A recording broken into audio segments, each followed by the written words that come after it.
அனைவருக்கும் வணக்கம். இந்த வீடியோவில் 2025 நடந்த குரூப் எக்ஸாமில் கேட்ட ஒரு கேள்வியை எப்படி சால்வ் பண்ண பார்க்கலாம். கேள்வி என்னன்னா, ரெண்டு பேர் ஏ மற்றும் பி வெவ்வேறு தொகையை வெவ்வேறு வட்டி விகிதத்தில், அதாவது வட்டி சதவீதத்தில் அமௌண்ட்டை போடுறாங்க. அவங்க அந்த அமௌண்ட் வந்து எப்போ ரெண்டு பேருக்கும் சமமாகும்னு கேட்டிருக்காங்க. சரிங்களா? இந்த கேள்வியில் ஃபஸ்ட்டு வந்து ஏங்கிறவர் போடுறாரு, ரெண்டாவது பிங்கிறவர், ரெண்டு பேரும் எழுதிங்க.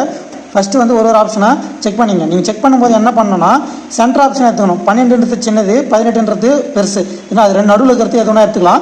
நம்ம வந்து ஃபஸ்ட்டு 14 எடுத்துக்கலாம். சரிங்களா? 14 2/3 எப்படி எழுதலாம்னா 44/3 வருமா. இப்போது தனி வட்டிக்கான ஃபார்முலா நம்மளுக்கு தெரியும், PNR/100.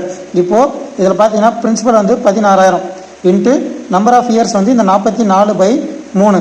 ஆர் வந்து ரேட் ஆஃப் இன்ட்ரெஸ்ட் ஏக்கு தான் போடுறோம். அப்போ 12 போட்டுங்க, பை 100 தான் போட்டுங்க. இந்த 2 0க்கு 2 0 கேன்சல் ஆகிடும்.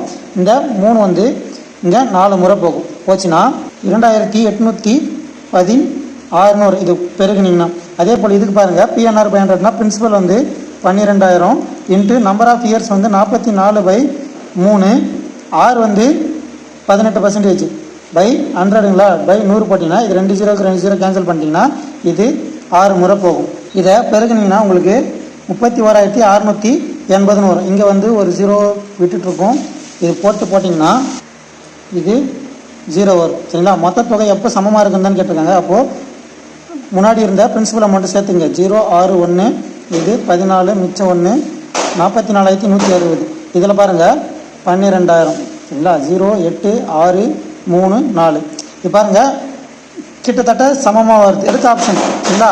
14 வருஷத்துக்கு அப்புறம் வந்து 16 வருஷம் கொஞ்சம் தான் அதிகமாக இருக்குது. அப்போது சப்போஸ் கடைசி டைம் இல்லைன்னா நீங்கள் இதே ஆப்ஷனை எடுத்துக்கலாம். டைம் இருக்குன்ற பட்சத்தில் PN நம்பர் ஆஃப் இயர்ஸ் வந்து 16/3. இதை வந்து எழுதுனீங்கன்னா 50/3 வரும். இதை வந்து 16,000 இன்ட்டு PN வந்து இது பை ஆர் வந்து ரேட் ஆஃப் இன்ட்ரெஸ்ட் 12%. இது ஏவோடது, இங்கே பியோடது. சரிங்களா? இப்போது பை 100. இது கேன்சல் பண்ணிங்கன்னா இது 4. சரிங்களா? இதை பெருக்குனிங்கன்னா 32,000 வரும்.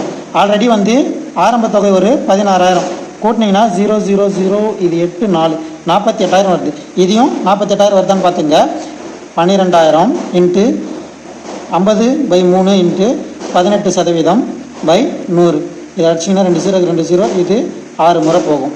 இதை போட்டிங்கன்னா 36,000 வரும். இப்போது இந்த 36,000 கூட இந்த ஆரம்ப தொகை இருக்குங்கன்னா 12,000, அதை கூட்டினீங்கன்னா உங்களுக்கு 48,000 வரும். இதுவும் சமமாயிடுச்சிங்களா?